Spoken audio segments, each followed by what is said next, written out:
বুঝতে পারবো না। তাহলে কি করে শুনবে? হ্যাঁ, তাই আমি চোখ বুজে আরাম করে শুয়ে মহারাজ। তাহলে শুয়ে পড়ো। যতই হোক আপনি স্বপ্ন দেখেছেন পালঙ্কে শুয়ে, তাই বলছি ওই নিদেন পক্ষে অন্তত একটা খাটে যদি পেতাম। যত সব। এই কে আছো, একটা খাট নিয়ে এসো। হ্যাঁ,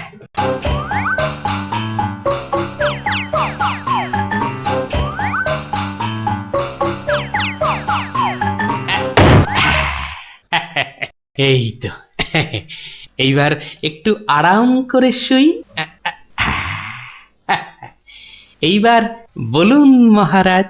আমি আর তুমি একটা সরু পথ দিয়ে হাঁটছি। মহারাজ এক মিনিট, এক মিনিট। কতটা সরু মহারাজ? ওই মন্ত্রী মশাইয়ের শরীরের মতো নাকি? উপা, কথা বলো না, স্বপ্নের ঘোরটা কেটে যাবে। ঠিক আছে, বলুন। পথে দুধারে দুই দিকে। আচ্ছা, তারপরে ঘটলো এক বিচ্ছিরি ঘটনা। যা গোপাল, কথা বলো না, স্বপ্নটা ভেঙে যাবে। বলুন মহারাজ। ব্যাস, আমরা পড়ে গেলাম। কোথায় মহারাজ? আপনি কি পড়েছেন? তাহলে আপনিও কথা না বলে চুপ করে শুনুন। একসাথে তো মহারাজ।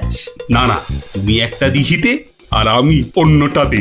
আপনি যেটাতে পড়লেন সেটা ছোট না বড়? আহ, গোপাল, কথা না বলে শোনো। বাহ, এই না হলে আমার মন্ত্রী, যেন আমি যন্ত্র আর তুমি যন্ত্রী। ছোট বড় জানি না, শুধু এটুকু দেখলাম, আমি যেটাতে পড়লাম সেটা ক্ষীরের দিঘি, আর তুমি যেটাতে পড়লে সেটা হলো গুয়ের। বলেন কি মহারাজ, গোপাল একেবারে গুয়ের দিঘিতে? তাই তো বলছি, কি বিচ্ছিরি ব্যাপার। গোপাল এবার মোক্ষম জব্দ। গু কথাটা শুনতে ভারী মন্দ। একে একটা অন্য নাম দিলে হয় না মহারাজ? দিনা দিনা, সভাকবি, আমারও কেমন গু নামটা কানে বড্ড লাগছে। তাহলে বরং বলি, গোপাল গিয়ে পড়িল মলের দিঘিতে। মলের দিঘিতে? আচ্ছা মহারাজ, মহারাজ, মল কি নরম ছিল না শক্ত? নরম না শক্ত? গোপালই ভালো বলতে পারবে যে মলটা কিরকম ছিল। ব্যাস, এরপরেই আবার ঘুম গেল ভেঙে। কই গোপাল, এবার চোখ খোলো, মহারাজের স্বপ্ন যে ভেঙে গেল। কি গোপাল, একেবারে চুপ মেরে গেলে যে। লজ্জায় গোপালের মুখ চোখ সব বন্ধ। উহুম, উহুম। আমার স্বপ্ন যে এখনো শেষ হয়নি মহারাজ। তাই নাকি? হয়েছে হয়েছে গোপাল, হয়েছে। গোপাল, তুমি এইবার মহারাজের কাছে দারুণ জব্দ হয়েছো। ওঠো ওঠো, লজ্জার মাথা খেয়ে এবার বাড়ি যাও। এইবার আমার স্বপ্নটা ভাঙলো। মানে? মানে মহারাজ, কাল ভোরে আমিও একটা একই রকম স্বপ্ন দেখেছি, বলো? কিন্তু আমার স্বপ্নটা একটু বড়। তাই স্বপ্নটা শেষ হবার জন্য একটু অপেক্ষা করছিলাম মহারাজ। আর জানেন তো মহারাজ, ভোরের স্বপ্ন সব সময় সত্যি হয়। তাই? তাহলে বলো, তুমি আর কি দেখেছো? মহারাজ, আমরা তো দুই দিঘিতে পড়লাম, আর তারপর তারপর তারপর তারপর কি? তারপর কি? দুজন দিঘি থেকে উঠে পড়লাম। তখন মহারাজের গা ভর্তি ক্ষীর আর আমার গা ভর্তি থুরি থুরি ময়লা। কিন্তু ওই পরিষ্কার করব সেরকম জল কোথাও নেই মহারাজ। তখন কি করলে? তখন আর কোনো উপায় না দেখে আমরা আমরা দুজনে দুজনার গা চাটতে থাকলাম মহারাজ। মানে? মানে খুব পরিষ্কার। আমি মহারাজের গায়ের ক্ষীর চাটতে থাকলাম, আর মহারাজ আমার গায়ের ময়লা চাপতে থাকলো। কি দৃশ্য! ব্যাস আমার ঘুম ভেঙে গেল মহারাজ। কি বলছো কি গোপাল? হ্যাঁ, যা দেখেছি মহারাজ, স্বপ্নে তাই বলছি। সবাই সবাই আমার দিকে কি দেখছো? হ্যাঁ, কি দেখছো তোমরা? যাও যাও, আজকের মতো সভা পণ্ড। কেমন জব্দ এবার গোপালের সঙ্গে পাঙ্গা? বোঝো কেমন করলাম চাঙ্গা।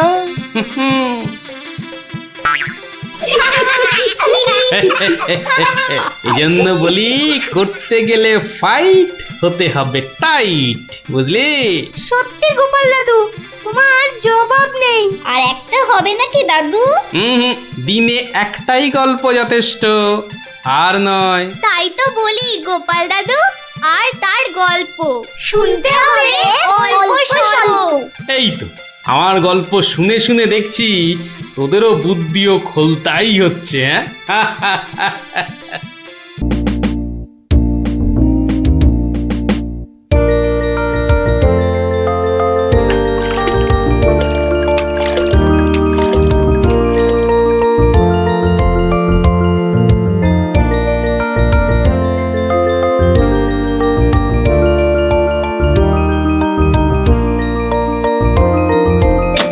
ওই তো আরে বাবা, পঞ্চপ্রদীপ জ্বলে গেছে দেখছি। পঞ্চপ্রদীপ। পঞ্চপ্রদীপ বলতে? আরে বাবা, 5 প্রদীপের তোরাই তো 5 সলতে রে। হ্যাঁ, কি ব্যাপার রে গুলটে, দুপুরের খেটনটা তো জম্পেশ হয়েছে দেখছি। তা কি দিয়ে ভাত খেলি? আজ ইলিশ মাছ হয়েছিল দাদু। ইলিশ? বলিস কি রে? গোপাল দাদু, ইলিশ মাছের একটা গল্প বলো না। হ্যাঁ দাদু, একটা ইলিশ মাছের গল্প শোনাও। ঠিক আছে ঠিক আছে, আজ বরং ওই ইলিশেরই একটা ঘটনা শোনাই তোদের, বুঝলি? শোন তবে। একদিন মহারাজ কৃষ্ণচন্দ্রের মহামন্ত্রী বাজার থেকে এক জোড়া ইলিশ কিনে ফিরছেন, বুঝলি? এমন সময় নাম হই মন্ত্রী মশাই। নমস্কার নমস্কার। একেরে জোড়া হিলসা কি না ফিরতেছেন দেখি। কদিন থেকে গিন্নি ইলিশ খাবো করে মাথা খারাপ করে দিচ্ছে। অগত্যা নিলাম দুটো কিনে। তা কত দাম নিল হিলসা গুলান? 300 টাকা কিলো। 300? কেন, খুব বেশি নিল নাকি? বেশি মানে? আপনারে একদম ঠকাই দেছে বেটা। বলো কি হে, ঠকিয়ে দিয়েছে? আল বাত ঠকাই দেছে।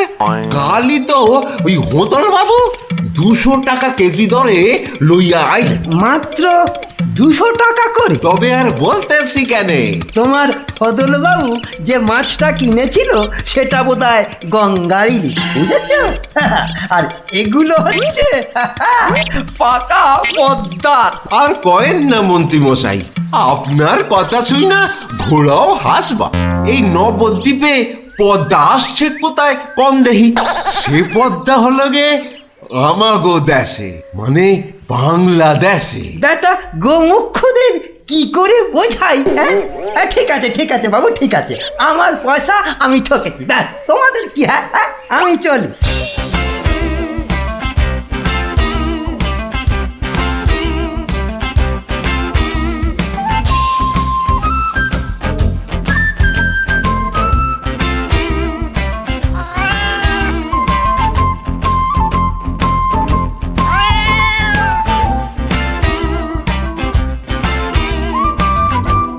আরে আরে মন্ত্রী মশাই যে ইলিশ কিনলেন বুঝি? না কিনলে বিনি পয়সায় দেবেটাকে শুনি। সে কথা আমি বলছি নে, মানে জানতে চাচ্ছি কত করে নিল। দাম শুনে তোমার কাজ কি বাপু? তুমি তো আর দামটা দিয়ে দেবে না। তবু শুনি না একবার। আগের বেটা দাম নিয়ে বড্ড ভ্যান তাড়া করছিল। একে বরং একটু চমকে দিই। মাত্র 150 টাকা কিলো। 150? সত্যি 150 করে?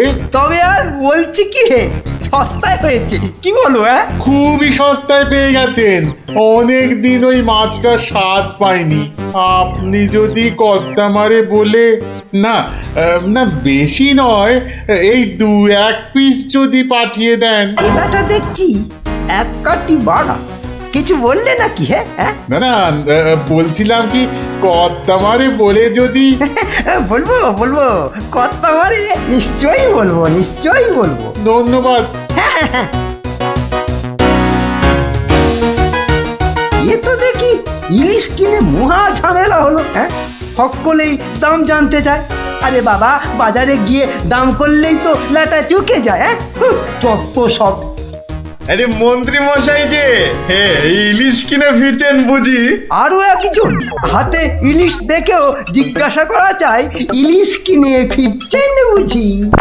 দেখতেই তো বাচ্চা বাবু, এগুলো ইলিশ, রুই কাতলা নয়।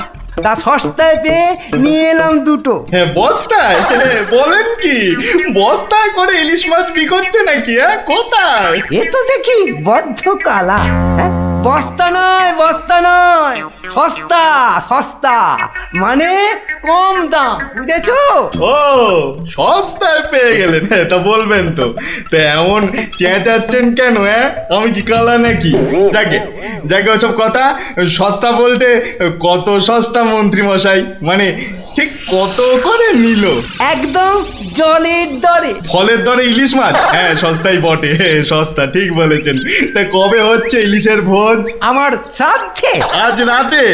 বলেন কি? তা বেশ, আমি আজ রাতেই না হয় একবার হাজির হয়ে যাবো। কিছু বললে?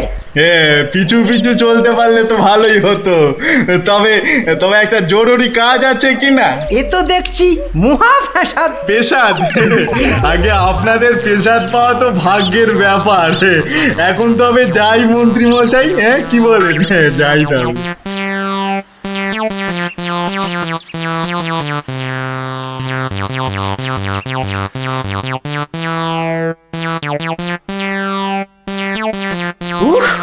মাথা গেল, আর কাউকে দাম টাম বলতে হবে না। গিন্নি, ও গিন্নি, আরে গেলে কোথায়? ও গিন্নি, কেন? উমা, কি সুন্দর ইলিশ মাছটা এনেছো গো! কত দাম নিল গো? চা বাবা, এখানেও সেই দামের গপ্প। নিকুচি করেছে দামে। এই রইল তোমার ইলিশ, যা পড়ো রাঁধো। আমি চললুম রাজ দরবার।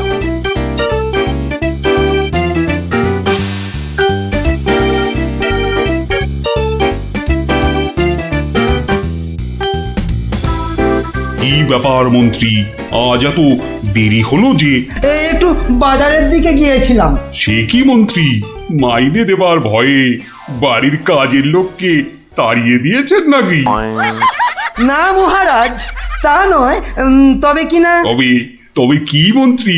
আসলে মহারাজ, গিন্নি কদিন যাবৎ বড্ড ইলিশ ইলিশ করছিল, তাই আমি নিজে গিয়ে তা বলবো কি মহারাজ, ইয়া বড় বড় ইলিশ ধরা পড়েছে। ধরা পড়েছে? বলেন কি মন্ত্রী? ইলিশা চোর না ডাকাত যে ধরা পড়বে?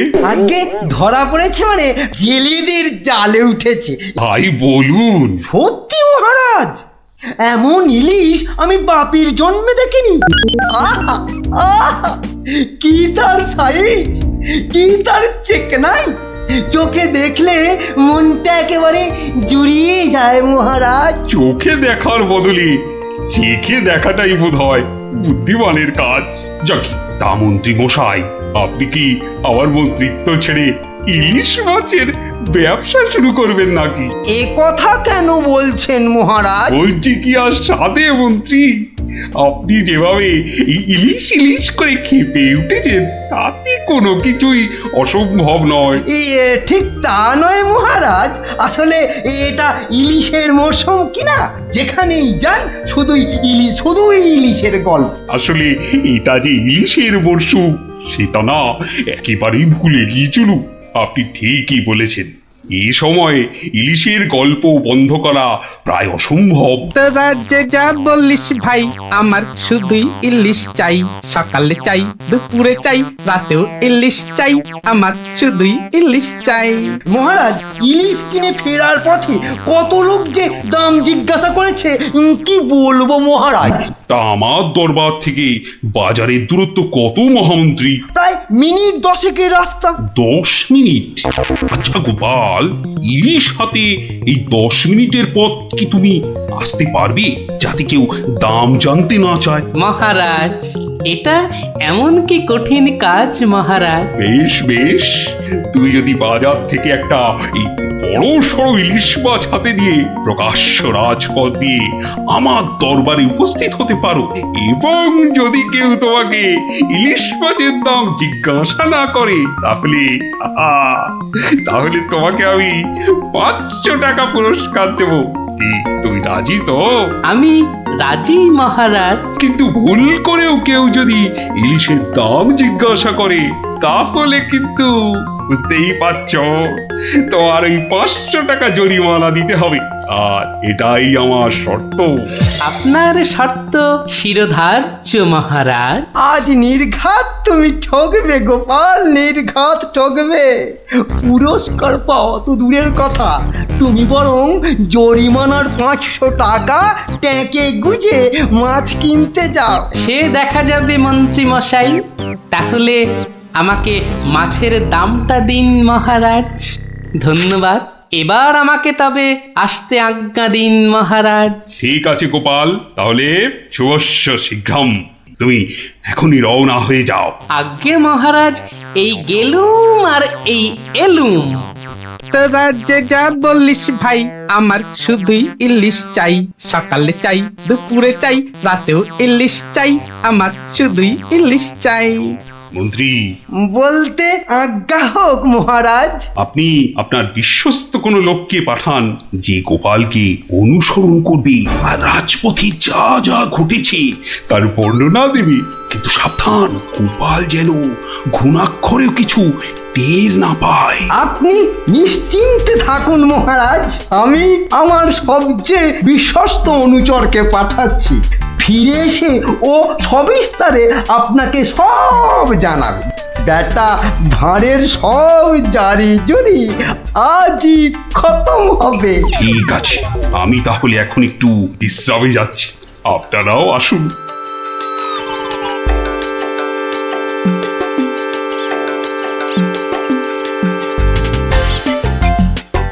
বটা আছো নাকি? ভেতরে আসতে আজ্ঞা হোক হুজুর। তার দরকার নেই, তোমাকে একটা গুরুত্বপূর্ণ কাজের দায়িত্ব দিতে এসেছি বটা। কাজটা করা চাই কিন্তু। নিশ্চয়ই নিশ্চয়ই, কি করতে হবে শুধু বলুন। শোনো, মহারাজ গোপালকে ইলিশ মাছ কিনতে পাঠিয়েছে। তুমি এক্ষুনি বাজারে চলে যাও। গোপাল মাছ নিয়ে ফেরার সময় যেভাবেই হোক মাছের দামটা জেনে নিতে হবে, বুঝেছো? কিন্তু সাবধান, আমি যে তোমাকে পাঠিয়েছি সে কথা ঘুণাক্ষরেও যেন কেউ জানতে না পারে। আপনি নিশ্চিন্তে থাকুন মন্ত্রী মশাই। ঠিক আছে ঠিক আছে, তুমি রওনা দাও, রাজসভায় দেখা হবে, কেমন? হ্যাঁ, কি গো, পাগল টাগল হয়ে গেলে নাকি? এইসব ছাই বর্ষ মাগতেছে বড়। ও গো, আমার কি হলো গো? ওনাকে বোধহয় তেনারা ভর করেছে। ও গো, কি হলো গো? রাম রাম রাম রাম রাম রাম রাম রাম রাম রাম রাম রাম রাম রাম রাম রাম রাম। ও গো, তুমি মরা কান্না থামাবে গিন্নি? থামবো কি গো? তেনারা তোমাকে ধরলেন আর আমি ও মা গো। ধুর তেরি ছাই। আরে বাবা, ইলিশ মাছ কিনতে যাচ্ছে কিনা, তাই এসব ছাই বর্ষ মাগছো? হাতে কড়কড়ে 500 টাকা এনে দিলে বুঝবে এই সাজের কি মহিমা। যাক, এখন আমি তৈরি, এবার চলে গিন্নি। টাটা।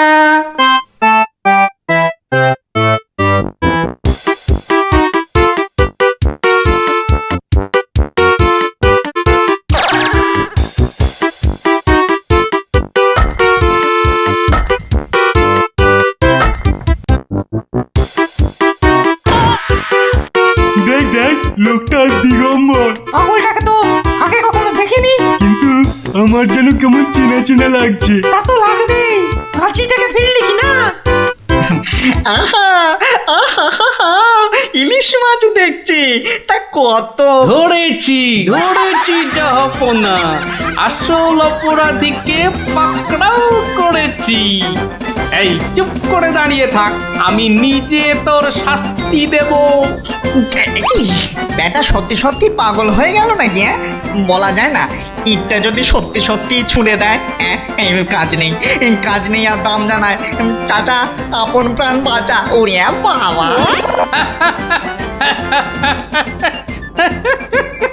বেটা ঘুঘু দেখেছো? ঘুঘুর ফাঁদ দেখনি? এই নির্ঘাত মন্ত্রী মশাইয়ের কাজ। না হলে আগ বাড়িয়ে কেন বলতে যাবে?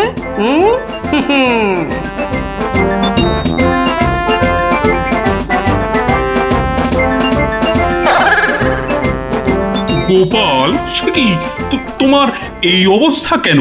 আগে এটার জন্য হুজুর। তার মানে? আপনার কথা মতো ইলিশ এনেছি মহারাজ, কিন্তু বিশ্বাস করুন মাছের দাম নিয়ে কেউ কোনো প্রশ্নই করেনি মহারাজ। বটি মন্ত্রী, আপনার অনুচরদের ডাকুন। আমি হাজির মহারাজ। তুমি দেখেছো গোপালকে ইলিশের দাম নিয়ে কেউ কিচ্ছু বলেনি? হ্যাঁ মহারাজ দেখেছি, কিন্তু কিন্তু কি? মানে গোপাল ভাঁড় পাগল হয়ে গেছে। কি? আজ্ঞে মহারাজ, পাগল না সাজলে মন্ত্রী মশাই আজ যে জিতে যেতেন। তার মানে? মানে আর কিছুই নয় মহারাজ, মন্ত্রী মশাইয়ের অনুচরই আমাকে দাম জিজ্ঞেস করতে যাচ্ছিল, তাই বাধ্য হয়ে। ব্যাপারটা একটু খুলে বলবে গোপাল? তবে শুনুন মহারাজ। লোকটা দিগম্বর। ইলিশ মাছ দেখছি, তা কত? আসল অপরাধীকে পাকড়াও করেছি। ব্যাটা সত্যি সত্যি পাগল হয়ে গেল নাকি? ওরে বাবা!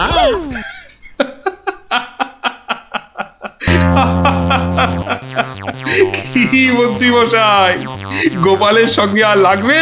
হ্যাঁ, আমায় ক্ষমা করে দিন মহারাজ, আমি দুঃখিত। না না, শুধু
দিদি, এই দিদি, গোপাল দাদু, চল তাড়াতাড়ি। দেখো কাণ্ড, তোরা কোত্থেকে এসে জুটলি রে?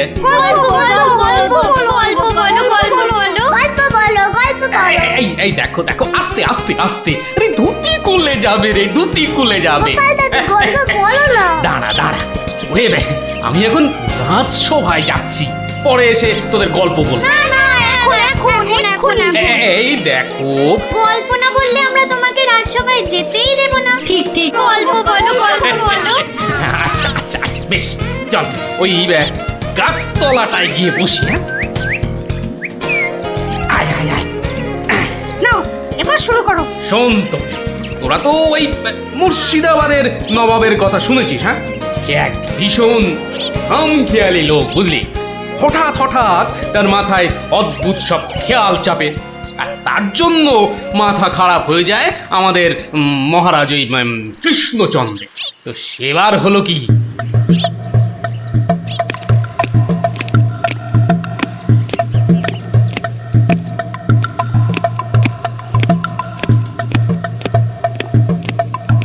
অনেক দিন হয়ে গেল এক জায়গায় একটানা বসে আছি। এবার কিছুদিনের জন্য একটু হাওয়া পরিবর্তন করতে হবে।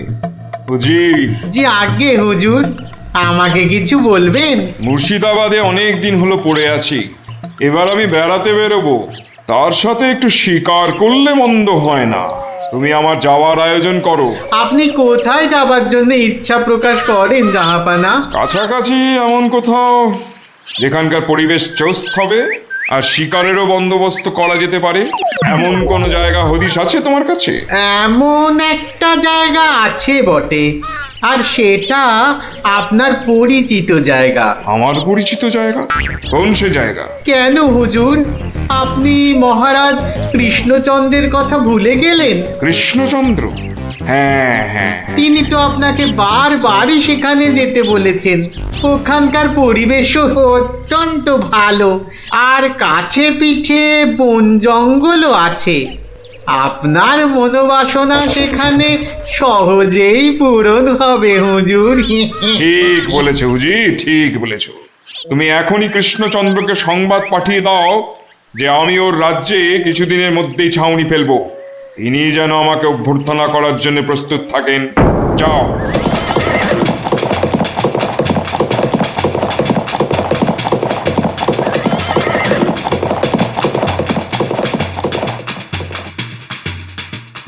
বন্ধুগণ, আজকে আমার কাছে একটা বড়ই গুরুত্বপূর্ণ খবর আছে। আর কয়েকদিনের মধ্যেই মুর্শিদাবাদের নবাব বায়ু পরিবর্তন করতে আমাদের রাজ্যে আসছেন। নবাব? মুর্শিদাবাদের নবাব? প্রচন্ড খেয়ালি মানুষ, কখন যে হঠাৎ করে কি চেয়ে বসবেন কিছুরই ঠিক নেই। আমাদের খুব সাবধানে ওনার যত্ন করতে হবে কিন্তু। হ্যাঁ, তাছাড়া উনি রাজসভায় আসবেন না, রাজধানীর উত্তর দিকে যে বিশাল অরণ্য আছে তার পাশে ছাউনি ফেলবেন, আর শিকারও করবেন। নবাবের আরাম বিরামের যাতে কোনো ত্রুটি না হয় সেজন্য আমরা সবাই সজাগ থাকব। আমি নিজে সব ব্যবস্থার তদারকি করব। আমোদ প্রমোদ, ভালো ভালো খাবার, সব কিছুর ব্যবস্থা রাখতে হবে। মহারাজ, খাবারের কথাই যখন উঠলো তখন একটা কথা জিজ্ঞাসা না করে পারছি না। ওহ, আবার কি কথা? বলে ফেলো, বলে ফেলো। মহারাজ, নবাব সাধারণত গোমাংসই খুবই পছন্দ করেন, কিন্তু এটা তো হিন্দু রাজ্য, এখানে গোমাংস তো পাওয়াও যাবে না। কিন্তু নবাব যদি জেদ ধরেন। খুবই গুরুত্বপূর্ণ প্রশ্ন করেছো মন্ত্রী। সেক্ষেত্রে আমাদের নবাবকে উত্তম রূপে খাসি আর মোরগের মাংস খাইয়ে মন ভরাতে হবে। এছাড়া আর উপায় কি? হ্যাঁ, আর তাতেও উপায় না হলে হাতের কাছেই তো আছে আমাদের কৃষ্ণনগরের বিখ্যাত সরপুরিয়া রাজভোগ। এর স্বাদে আর গন্ধে নবাব গোমাংসের কথা ভুলেই যাবে। ঠিক বলেছো গোপাল, নবাবের এমন খাতিরদারি করতে হবে যাতে সাপও মরে আর লাঠিও না ভাঙে।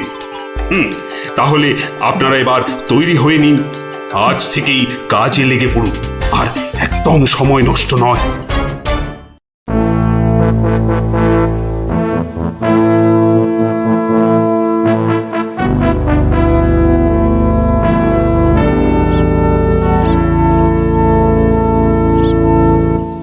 বাহ, বহুত খুব, বড়ই জবরদস্ত চিজ। কি নাম বললেন এই খাবারের? আগে হুজুর, সরপুরিয়া আমাদের রাজ্যের সব থেকে জনপ্রিয় মিষ্টি। তা আমাদের বাবুর্চিকে শিখিয়ে দিলে সে এরকম জবরদস্ত জিনিস নিশ্চয়ই পাকাতে পারবে। নিশ্চয়ই জাহাপনা। তাছাড়া মোগলাই খানার সাথে সরপুরিয়া বেশ ভালোই লাগবে বোধহয়। ভালোই লাগবে। আর তার সাথে একটু মোগলাই গরম মশলা মেশালে স্বাদ আরো বেড়ে যাবে। মিষ্টিতে গরম মশলা বাবার জন্মেও শুনিনি। হুম, কিছু কি আপনি বলতে চাইছেন? না না না না না না, মানে আপনার ভাবনা খুবই ভালো হুজুর। আমাদের ময়রা আপনার বাবুর্চিকে সব শিখিয়ে দেবে। বাবারে কি হলো, বাইরে এত গোলমাল কিসের? একবার দেখো তো। গেলুম বাবারে, মেরে ফেললে, এ কি? দিয়ে দিলে রে। এ কি অবস্থা হয়েছে তোমার? কে এমন করলো? হুজুর ষাঁড়, ছাউনিতে ষাঁড় পড়েছে হুজুর, ষাঁড়। ষাঁড়? ষাঁড় এলো কোত্থেকে? কিচ্ছু বুঝতে পারছি না হুজুর, কোত্থেকে যেন এসে পড়েছে। এই পুরো শিবির একেবারে লন্ড ভন্ড করে দিচ্ছে হুজুর। ওই যে শুনুন আবার ডাকছে। ব্যাপারটা একবার নিজের চোখে দেখতে হচ্ছে। এই তোমরা সব চলো তো, একবার দেখি।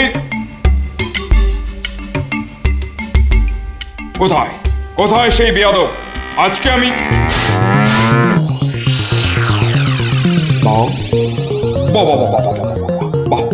বহুত খুব, কি চমৎকার ষাঁড়, কি নধর দেহ, যেন তেল চুইয়ে পড়ছে।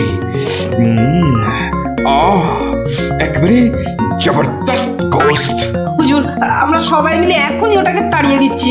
এই না না না, দাঁড়িও না, ইসকো পাকড়ো। পাকড়ো মানে? কি সুন্দর শরীর, চমৎকার মাংস হবে। বেটাকে ভালো করে ধর, আর শুনে রাখ, কাল এই ষাঁড়টাকেই জবাই করে আমার খানা পাকানো হবে। এই মাটি করেছে, এই যে মহারাজ কৃষ্ণচন্দ্রের পিতৃশ্রাদ্ধের বিশদ স্বর্গসার এবার নবাবের কবলে পড়েছে। ওর আর রক্ষে নেই। যাই তাড়াতাড়ি রাজসভায় যেতে হবে। খবরটা শুনলে মহারাজ নির্ঘাত মূর্ছা যাবেন।